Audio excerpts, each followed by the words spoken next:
I'm ranking all the iconic bridges in the New York City area. This video is split into 3 parts, with this video covering all of the bridges crossing the East River. Part 2 will cover all bridges crossing the Harlem River. Part 3 will cover all bridges crossing the Hudson River, Staten Island, and Long Island. The ranking system is pretty simple, with S being the best, A being the next best, all the way down to D being the second worst, and F being the worst. To start off this video, we will start at the very south of New York City, which is the Verrazzano-Narrows Bridge. This bridge opened in 1964 and was the longest suspension bridge in the world at the time. Today it's the 18th longest, but still remains the longest suspension bridge in the United States, with a main span length of 4,260 feet or 1,298 meters. The total length of the bridge is 13,700 feet or 4,176 meters. This suspension bridge is a double-decker suspension bridge that carries 7 lanes of traffic on the top level and 6 lanes of traffic on the lower level. The bridge was designed by Othmar Ammann, who also played a crucial role in the design of other notable New York City bridges. The bridge is named after Giovanni da Verrazzano, who was an Italian explorer credited for discovering the New York harbor in 1524. This bridge connects Staten Island to Brooklyn and is designated as U.S. Interstate 278, which plays a crucial role in the transportation of people and goods. Unfortunately, the bridge does not feature a pedestrian or bicycle path, which is a shame, as there's no viable alternative to crossing this far south besides by car. The daily traffic count over this bridge from 2016 is 202,523 vehicles. A really interesting fact I learned about this bridge is that due to the curvature of the earth, the top of the towers are 1 5/8 inch or 44 millimeters wider than at the base of the tower, which actually helps with the structural integrity of the bridge. In my video titled Best Bridge in Every U.S. State, I said the Verrazzano-Narrows Bridge was the best in the state. There were several comments disagreeing with me on that, but I'm sticking to my decision and ranking the Verrazzano-Narrows Bridge as an S-ranked bridge, and I still think it's the best bridge in the state. Being the longest suspension bridge in the US certainly plays a role in that decision, and if a longer suspension bridge gets built in the US, then I will reconsider my ranking. Moving north on the south end of the East River is actually not a bridge, but a tunnel, which is basically an inverted bridge. This is the Hugh L. Carey Tunnel, formerly known as the Brooklyn Battery Tunnel, that connects the Red Hook neighborhood in Brooklyn to Battery in Lower Manhattan. This tunnel opened to traffic in 1950 after a decade of construction, partially due to delays from World War II. This tunnel is the longest continuous underwater vehicular tunnel in North America at 1.7 miles or 2.8 kilometers. The tunnel was designed by Ole Singstad, who is a notable tunnel engineer. His other works include the Lincoln Tunnel and Queens-Midtown Tunnel. This tunnel contains a sophisticated ventilation system to remove exhaust fumes and supply fresh air that was considered state-of-the-art at the time of construction. This tunnel is part of the unsigned Interstate 478 with a daily traffic count in 2016 of 54,076 vehicles. I don't know much about tunnels or what's considered a good design, so ranking this is difficult. With it being the longest continuous underwater tunnel in North America, I will conservatively put this tunnel in the C tier. Just a little to the north of the tunnel is the Brooklyn Bridge, which was going to be the topic of the original video, but I decided instead to cover more than just this bridge. The Brooklyn Bridge opened in 1883 as the longest suspension bridge in the world at the time of completion, with a main span length of 1,595.5 feet or 486.3 meters, with a total length of 6,016 feet or 1,833.7 meters. This bridge connects Manhattan and Brooklyn and is considered one of New York City's most iconic landmarks. This bridge was designed by John A. Roebling, who we've covered multiple times on this channel. John unfortunately died before the bridge was completed. His son, Washington Roebling, took over the project, but unfortunately became bedridden during construction, so his wife, Emily Roebling, played a crucial role in overseeing the completion of the bridge. The Brooklyn Bridge was considered an engineering marvel of its time, as it was the first bridge to use steel wire suspension and used innovative techniques and materials in the construction. Another first is that this bridge was the first bridge to be illuminated using electricity. It was designated as a National Historic Landmark in 1964.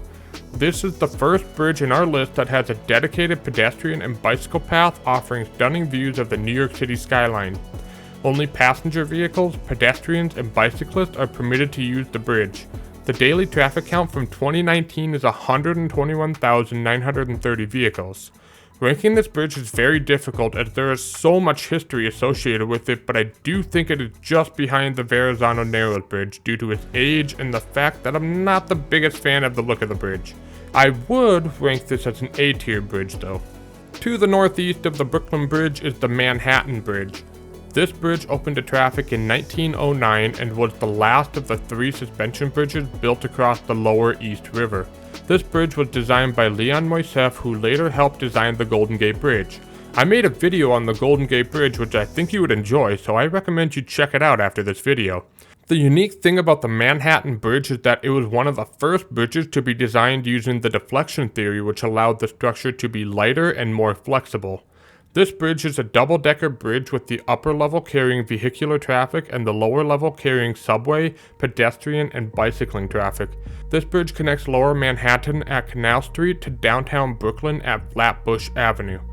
The main span length of the bridge is 1,480 feet or 451 meters, with a total bridge length of 6,855 feet or 2,089 meters. The daily traffic count from 2019 is 67,851. Unfortunately, this bridge has faced numerous issues including structural issues with the need for extensive repairs and renovations. While I think this bridge is magnificent, when compared to the other bridges around it, I think it falls a little flat. While I like the looks of the Manhattan Bridge better than the Brooklyn Bridge, I think the history of the Brooklyn Bridge is more significant, meaning I'm going to rank the Manhattan Bridge as a B-tier bridge. Even further to the northeast is the Williamsburg Bridge, which connects the lower east side of Manhattan to the Williamsburg neighborhood in Brooklyn. This bridge opened to traffic in 1903 and was the second major bridge behind the Brooklyn Bridge. At the time, it was the new, longest suspension bridge in the world with a main span of 1,600 feet or 488 meters and held the record until 1924. The total length of the bridge is 7,308 feet or 2,227 meters. This bridge was designed by engineer Leffert L. Buck and architect Henry Hornbostel. This was the first bridge to use steel for the entire structure, making it a significant technological advancement at the time.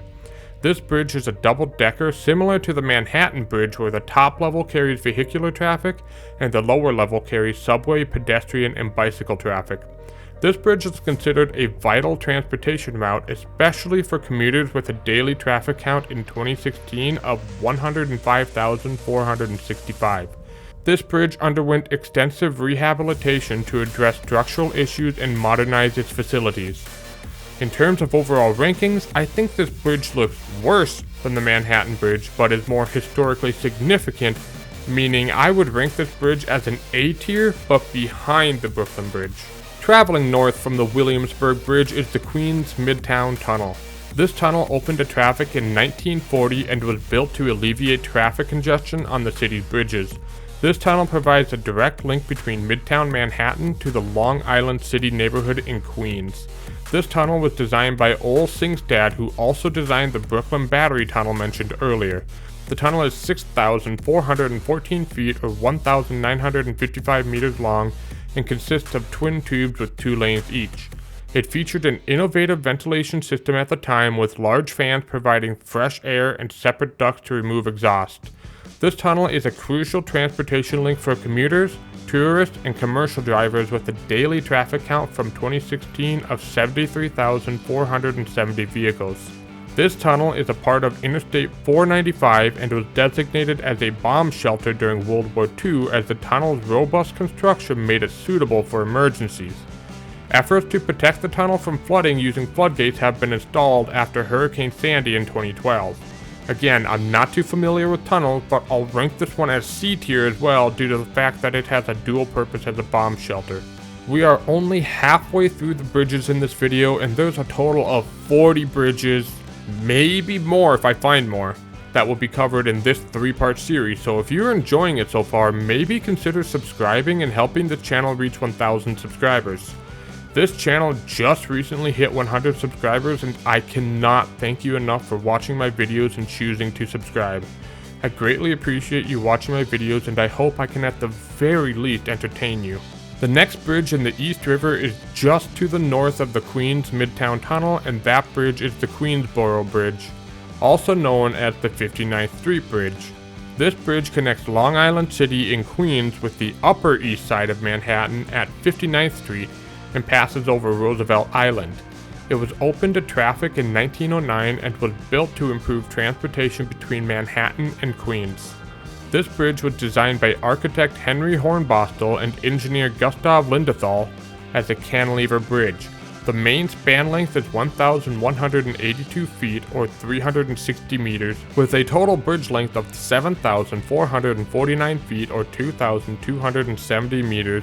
The bridge is a double-decker bridge with 4 lanes of vehicular traffic on the upper deck, 5 lanes of vehicular traffic on the lower deck, and 1 lane of pedestrian and bicycling traffic, with a daily traffic count from 2019 of 160,111 vehicles. Numerous renovation projects have occurred, including replacing the bridge deck, reinforcing the steel structure, and improving lighting. Ranking this bridge is difficult as I'm not the biggest fan of cantilever bridges, but for New York City bridges, it's unique. It is a very important bridge as it carries a ton of traffic, so for that reason, I think I'll rank this in the B tier just ahead of the Manhattan Bridge.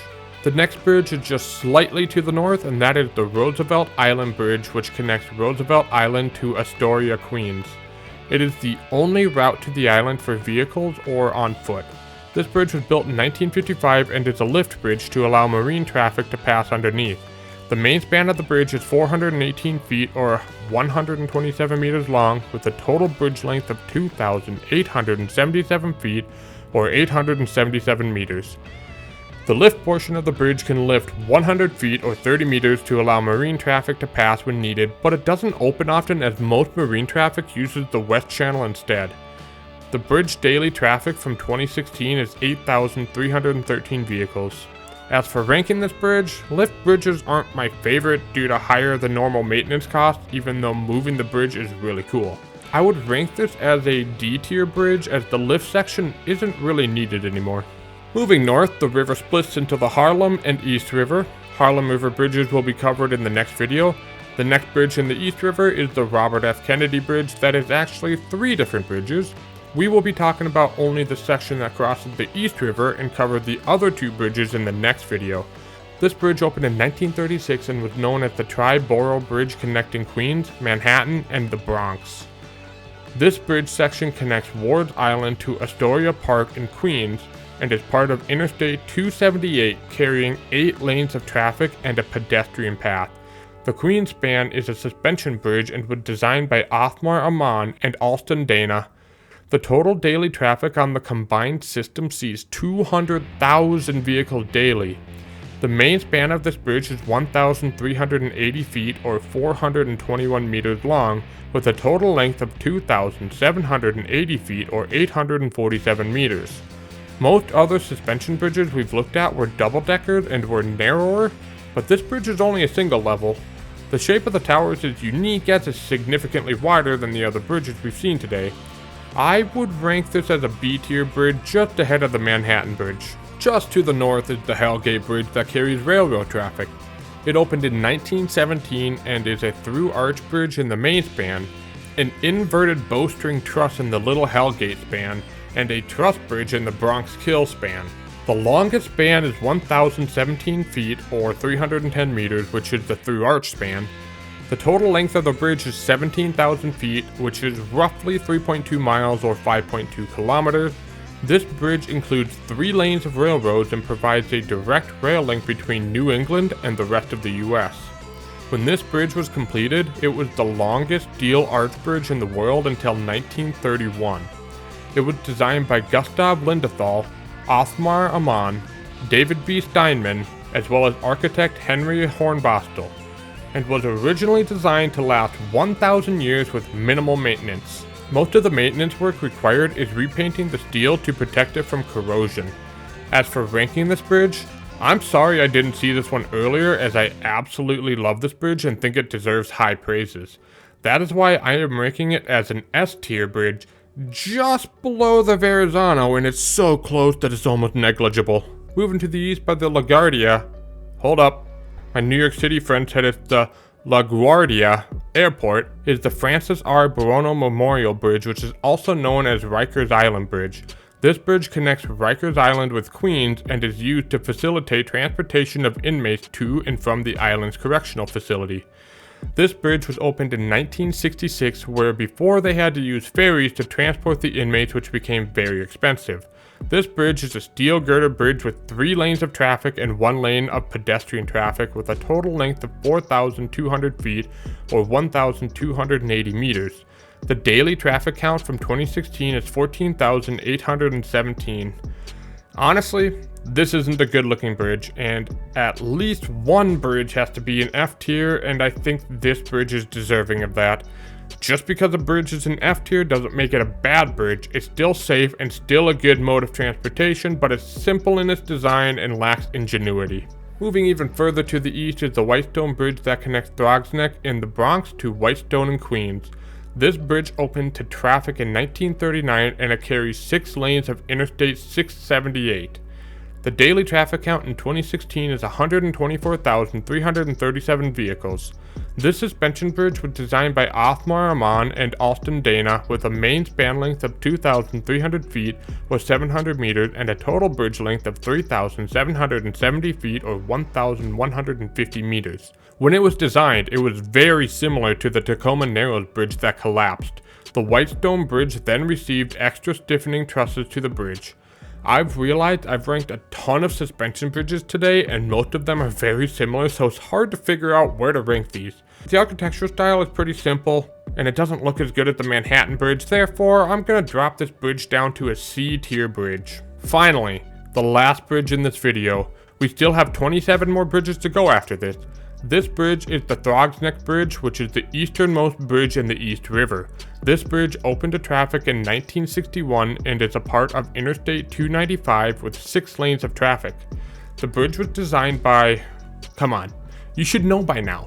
It's just about the same guy every bridge, and that is Othmar Amman. This bridge has a main span length of 1,800 feet or 550 meters with a total length of 11,250 feet or 3,430 meters. This bridge connects Throgs Neck in the Bronx to Bay Terrace in Queens. The daily traffic count from 2016 is 119,249 vehicles. I'm not gonna lie, this is probably my least favorite looking suspension bridge I've ever seen.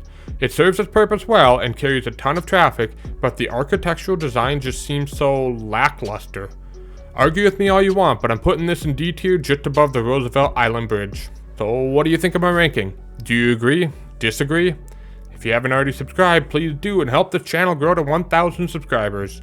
On the left is a video about the Golden Gate Bridge that I think you'll like, and on the right will be part 2 of the series whenever it's uploaded. Thanks for watching.